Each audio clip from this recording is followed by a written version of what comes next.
Hi guys! For today's video guys, mag-update naman tayo kay Weekcard 2024 guys. So, paano ba mag-login kay Weekcard guys? Yan guys, may ibibigay ako sa inyo ng mga tips paano mag-login kay Weekcard. So, simple lang yung gagawin ninyo guys. May ano ako dyan sa screen na nakalagay. Follow na lang sa guide para makapag-login kayo guys. So, may steps dyan kung paano mag-login. Magbibigay ako ng link sa comment section.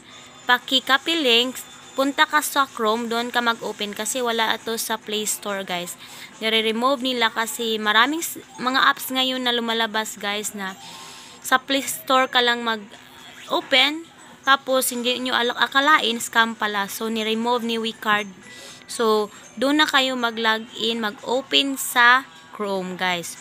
So paki-click na lang sa link ko dyan sa comment section.